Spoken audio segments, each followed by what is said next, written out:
I watched the champagne bubbles rise in the crystal flutes with a mechanical precision. The tiny popping sounds lost beneath the laughter of people who had never known the scent of industrial-grade bleach or the bone-deep ache of a 16-hour shift on a cold marble floor. It was 10:14 p.m. on the night of Mark's medical school graduation party, a date I had circled on my mental calendar for 1,825 days, the exact duration of the life I had surrendered so he could become the man he was tonight, Dr. Mark Calloway, the city's most promising new surgical resident. I was wearing a navy silk dress I'd found on a clearance rack, my hands carefully tucked into my lap, because no amount of expensive moisturizer could hide the chapped skin and the chemical burns from 5 years of running Maya's Pristine Services, the cleaning company that had quietly funded every textbook, every tuition payment, and every designer suit Mark wore to impress the people in this room. While he was studying anatomy and surgical rotations, I was scrubbing the grease off restaurant vents and steam cleaning the carpets of the very clinic that had just offered him $1 million contract. I had stepped into the darkened hallway near the terrace to catch my breath, my back throbbing with the ghost of 1,000 mopped hallways, when I heard his voice, the baritone I had loved since we were 24. The voice that used to whisper that we were a team, now sharp and cold, cutting through the humid night air like a scalpel. "She's just the help, Isabella." Mark laughed, and the sound hit me harder than the time I'd collapsed from exhaustion in a hospital hallway 3 years ago. It was a dismissive, casual laugh, the kind used for an old tool that had finally outlived its usefulness. I stood frozen behind the heavy velvet curtain, my phone already in my hand, a reflex from 5 years of documenting every invoice and every expense. As I hit record, capturing the moment my world tilted on its axis while Isabella Sterling, the daughter of the hospital's board director, purred about how everyone knew I had worked 3 jobs to pay his way. "I'm grateful for the investment, of course," Mark continued, and I could practically see the smirk on his face, the one he used when he was closing a deal. "But let's be realistic, a surgeon needs a certain presentation. A wife who understands the language of boardrooms, not the concentration of floor wax." Maya served her purpose. She's the ladder I used to reach the roof, and now that the ink on my diploma is dry and the Sterling Clinic contract is finalized on Monday, I'll discard her. You don't keep the ladder once you've reached the summit. I didn't scream, I didn't burst through the curtains and throw my champagne in his face, because 5 years of emergency survival and forensic accounting had taught me one thing. The patient was flatlining, and I wasn't going to perform CPR. I was going to call the time of death. My mind flashed back to the ramen noodle nights in our tiny apartment where I'd promised him we'd make it, the shifts I took cleaning crime scenes because they paid double, and the secret I had kept even from him, that while I was cleaning the offices of the city's elite, I was listening to their insider tips, moving my meager earnings into a Delaware-registered entity called MC Holdings. 2 years ago, when the Sterling Clinic was facing a malpractice crisis, and its investors were fleeing in a panic, I had seen the opportunity through the eyes of the invisible help, and used my accumulated safety net fund to quietly buy a 51% controlling stake for pennies on the dollar. Mark thought he had been hired by the most prestigious clinic in the state because of his brilliance, never realizing that the help he was planning to discard was actually his employer, the woman who owned the very walls he intended to walk through on Monday morning. I stepped out from behind the curtain, my face as cold as the marble I used to scrub, and looked him directly in the eye, seeing not the man I loved, but a bad investment that needed to be liquidated. "I heard everything, Mark," I said, my voice steady and clinical. "And I hope you enjoyed the party, because it's the last thing I'm ever going to pay for."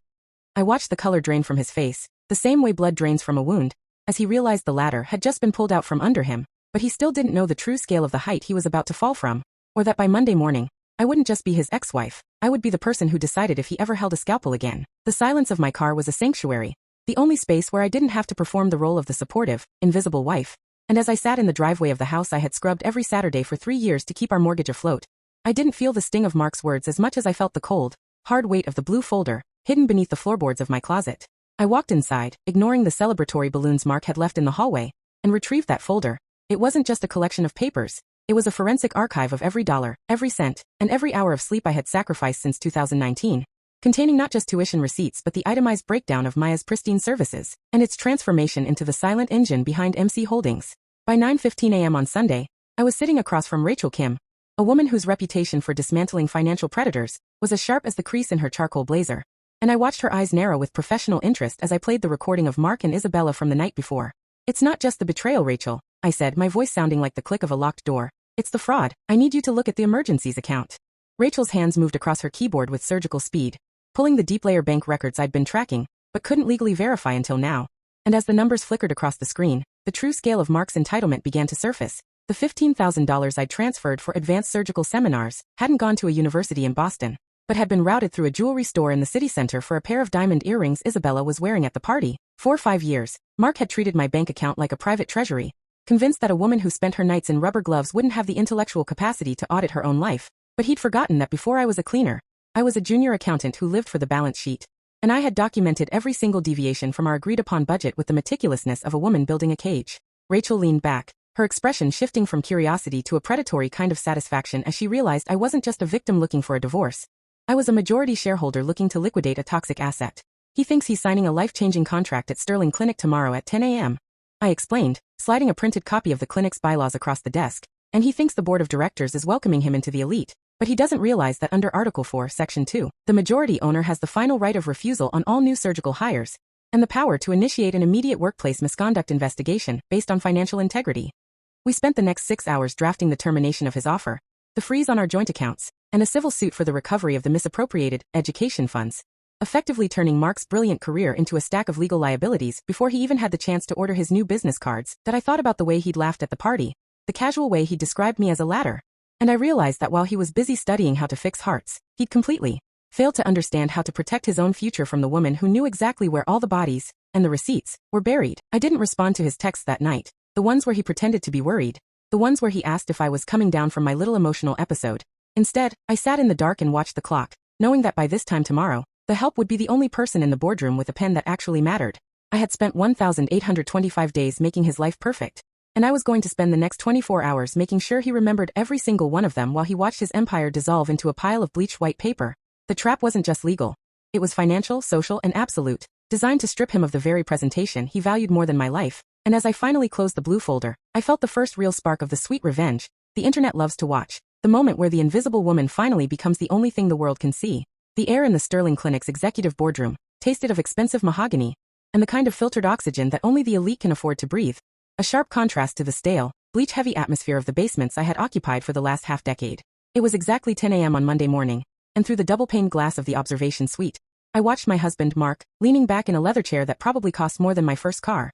His fingers drummed impatiently on the glass-top table while he flashed that practiced, charismatic smile at the board of directors. He looked every bit the part of the world-class surgeon he believed he was, dressed in a 15,000 Mark had stolen from my education fund, catching the morning light with a cruel, mocking brilliance. I watched the CEO, Mr. Henderson, slide the heavy, silver-embossed contract across the table toward Mark, and I felt a cold, clinical thrill run through me. The same focus I used when I had to scrub a deep stain out of a white carpet until it was pristine. This was the moment of the deep clean, the moment I removed the toxic waste from my life. Just as Mark's pen touched the paper, the heavy oak doors swung open, and the rhythmic, authoritative click of my heels echoed off the marble walls, a sound that cut through the polite murmurs like a surgical blade. Mark's head snapped up, his smile faltering into a mask of confusion and then visible irritation as he saw me standing there, not in my cleaning scrubs or the clearance rack dress from the party, but in a charcoal gray power suit that broadcasted a level of authority he couldn't even fathom. "Maya? What the hell are you doing here?" he hissed, half rising from his chair as Isabella's eyes narrowed with a disgusted sneer, her voice dripping with the same condescension I'd heard behind the curtain. "Security. Why is the help in the boardroom? Get this woman out of here before she ruins the signing," she snapped. But to their horror, the two security guards at the door didn't move an inch toward me. Instead, they stood at attention. I walked to the head of the table, ignored the empty chair Mark was pointing to, and stood directly behind Mr. Henderson, who stood up and stepped aside with a respectful nod that seemed to drain the very blood from Mark's face. "The help isn't leaving, Mark, but your access card was deactivated 3 minutes ago," I said, my voice echoing with a terrifying stillness that made the board members shift in their seats. I reached into my briefcase and pulled out a single, laminated document, the Certificate of Incorporation for MC Holdings, and slid it across the table until it stopped right in front of his shaking hand. "You told Isabella that I was just the ladder you used to reach the roof, that you don't keep the ladder once you've reached the summit," I continued, leaning in until I could see the sweat beads forming on his temple, the same sweat I used to wipe away when he was late night studying for the exams I paid for. "But you made a fatal error in your architectural assessment, Mark. I wasn't the ladder. I'm the person who owns the building, the ground it's built on, and the air you're currently breathing." I watched the realization hit him like a physical blow as Mr. Henderson cleared his throat and addressed the room, confirming that MC Holdings held a 51% controlling interest in the Sterling Clinic, and that I, as the sole proprietor, had exercised my right to veto any new surgical contracts effective immediately. Mark's pen rolled across the table, forgotten, as I pulled out my phone and hit play on the recording from the party, letting the entire board hear his voice describing me as a placeholder and a tool to be discarded, the audio filling the room with the undeniable proof of his character. Isabella tried to speak, her face flushing a deep, ugly red, but I cut her off with a flick of my wrist, sliding a second folder toward the board. "The forensic audit from Rachel Kim.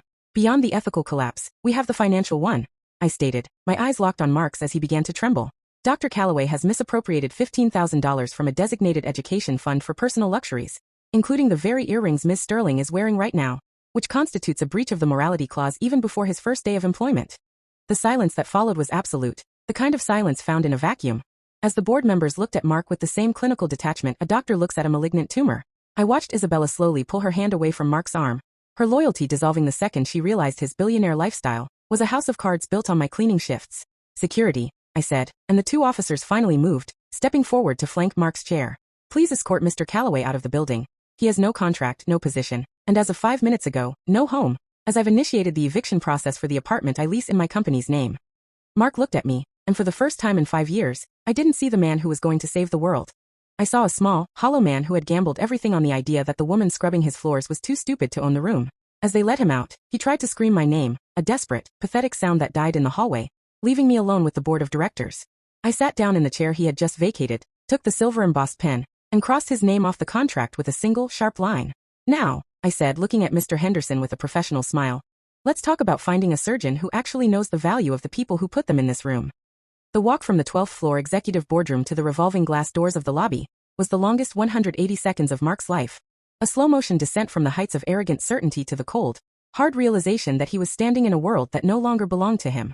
As the two security officers flanked him, their expressions as clinical and indifferent as the sterilized scalpels he would never get to use, the murmurs of the staff, the very people he had ignored for years while I scrubbed the floors they walked on, began to swell into a cacophony of judgment. He reached into his pocket to pull out his phone, his thumb habitually hovering over the banking app to check the balance of the tuition fund he had drained for Isabella's diamonds, but the screen was already flashing a series of notifications that felt like a barrage of physical blows. Account access revoked, insurance coverage terminated, wireless service suspended. I watched from the balcony as he stepped out onto the sidewalk, his $2,000 charcoal suit now looking like a cheap costume, only to find his silver Porsche, the one he called his victory car, being hooked onto a tow truck because the lease, like the clinic itself, was held by MC Holdings, and I had initiated a repossession order the moment he'd walked into that meeting. Isabella stood 5 feet away from him, her hand gripping her designer bag, the one I'd paid for with night shifts and chemical burns, and I saw the exact moment her loyalty dissolved, a precise chemical reaction where the absence of money turned her love into a sharp, jagged disgust. Mark, you told me you were the one with the vision. You told me she was the help, she shrieked, her voice attracting a small crowd of onlookers who were already recording the spectacle on their phones, fueling the high-engagement viral fire that would soon consume his reputation. Mark tried to grab her arm, a gesture of desperation that only made him look smaller, but she recoiled as if he were the very ladder he'd described me as, something dirty to be stepped on and then left behind. By 2:14 p.m., the exact time the organ had stopped at the party 2 days prior, Mark was sitting on a bus stop bench, his suit jacket draped over his knees, watching as his entire digital life vanished. I had followed the protocol I learned from the Blue folder, canceling the Netflix, the Hulu, the gym memberships, and the elite medical journals he used to feed his ego, leaving him with nothing but a deactivated credit card and a $15,000 debt for fraud that Rachel Kim was already preparing to hand over to the district attorney. He tried to go to his parents' house, but they had already received the evidence package I sent, a detailed spreadsheet of how he had lied to them about his family fortune, while taking their meager savings for consultation fees, and they had changed the locks before his bus even reached their suburb. He finally crawled back to the apartment I had rented for us, the one I had meticulously cleaned every Saturday, but when his key wouldn't turn he looked up to see a notice of eviction, taped to the door, signed by me as the CEO of the property management company he didn't know I owned. I opened the door just a crack, the scent of the expensive, high-end candles I had finally bought for myself wafting out, and I looked at him through the safety chain, not with rage, but with the same quiet, observational focus I used when I was assessing a patient in crisis. You called me the help, Mark, I said, my voice as steady as a surgeon's hand. So I'm just doing my job. I'm cleaning you out of my life, disinfecting the air you breathed, and ensuring that not a single trace of your entitlement remains in my home. I watched him collapse onto the welcome mat, the same marble hallway I had scrubbed until my knees bled, and I realized that the sweet revenge wasn't just in the money or the power. It was in the fact that while he had been studying how to heal hearts, he had never learned that the most dangerous person in the room is the one who knows exactly how to document your failure. The forensic psychologist, Dr. Patricia Hollis, had warned me that men like Mark never believe they can lose until the silence becomes absolute, and as I shut the door on his pleading voice, I felt the final, heavy weight of 5 years of sacrifice lift off my shoulders, leaving me in a house that was finally, truly, and legally mine. He was no longer a doctor, no longer a husband, and no longer a threat. He was just a bad investment that I had successfully liquidated, a ghost in a suit who was about to discover that when you discard the ladder, before you've reached the summit, there is nowhere to go but down. 14 months later, the air in my corner office on the top floor of the Sterling Clinic didn't smell like the industrial-grade bleach or the citrus-scented floor wax that had defined the first decade of my adult life. Instead, it smelled of rain, expensive espresso, and the quiet, sterile scent of a high-functioning medical ecosystem that was finally operating with integrity. It was 10:14 a.m., the exact minute I had once heard my world shatter behind a velvet curtain. But today, the only thing breaking was the morning light across my mahogany desk as I reviewed the final quarterly report from MC Holdings. The legal proceedings led by Rachel Kim had been as surgical and unyielding as a scalpel's edge, resulting in a permanent injunction against Mark Calloway, barring him from holding any executive or fiduciary position for 7 years, following a comprehensive review of the education fund fraud. The medical board, presented with the forensic evidence of his financial manipulation and the audio recordings of his intent to discard, the primary financier of his education, had issued a 3-year suspension of his medical license, citing a profound breach of the morality and ethics clauses that govern the profession. I had watched the fallout not with the frantic desperation of a woman left behind, but with the observational calm of an investor who had successfully cleared a toxic asset from her portfolio, knowing that the $15,000 he'd stolen for Isabella's diamonds had been recovered in full through a civil judgment that also stripped him of his remaining liquid assets. I heard through the grapevine of the city's professional circles, the same circles I now moved in as a majority owner, that Isabella Sterling had moved to London 6 weeks after the scandal broke, her merger, with Mark dissolving the moment his reputation became a liability to the Sterling name, leaving him to face the fallout alone in a short-term rental in a part of the city he used to call the slums. I sat at my desk and looked at my hands, which were no longer chapped or chemical burned, but I still felt the strength in them that 5 years of scrubbing had built. A strength that Mark had mistaken for subservience because he was too busy looking at the roof to notice who was maintaining the foundation. 3 weeks ago, I received a final voicemail from him. A 3-minute performance of remorse where he claimed he'd always loved me and that his mistakes were just the result of professional pressure, asking for a chance to talk for the sake of our history. But I had listened to it with the same clinical detachment a doctor uses to review a patient's history of noncompliance. I didn't delete the message. I saved it in a folder labeled Closed Files, a digital testament to the version of myself who had been invisible, the one who had funded his dreams with her own blood and sweat while he plotted her demolition. My life now was a series of choices I made for myself. The freedom to stay in a home that was legally and spiritually mine, the freedom to invest in surgeons who treated their staff like human beings rather than ladders, and the freedom to walk through my own clinic without having to hide my hands. The safety net fund I had built while cleaning toilets at 2 a.m. had become my freedom fund, much like the one my grandfather might have envisioned, giving me the sovereignty to never have to beg for recognition or value from someone who was incapable of seeing it. I still visited the wards late at night sometimes, not to clean, but to speak with the night shift staff, the nurses, the orderlies, and the cleaning crews, because I knew that the heartbeat of any great institution isn't found in the boardrooms or the surgical suites, but in the people who do the work that no one else wants to see. Mark had once told his mistress that I was just the help, a placeholder whose only purpose was to facilitate his ascent, but as I looked out over the city skyline, I realized that being the help was exactly what had given me the power to dismantle him. I knew the anatomy of his life better than he knew the anatomy of a heart, because I was the one who had put every piece of it in place. I had been the invisible investor in his career, the silent partner in his success, and the forensic auditor of his soul. And in the end, the audit had come back with a deficit he could never repay. I closed the report, stood up from my chair, and adjusted my blazer, feeling the weight of the silver-embossed pen in my pocket, the one I had used to sign the documents that officially removed his name from every professional record in this building. I walked out of my office and toward the elevator, nodding to the security team who stood at attention, no longer needing to hide behind velvet curtains or side entrances to know that I belonged here. Mark was right about one thing. You don't keep the ladder once you've reached the roof, but he had forgotten that if you kick the ladder away while you're still standing on the edge, there is no one left to catch you when you fall. As the elevator door slid shut, I caught my reflection in the polished chrome. A woman who was no longer the help, no longer the ladder, and no longer the silent engine of someone else's ego, but the sole proprietor of a life that was finally and permanently pristine.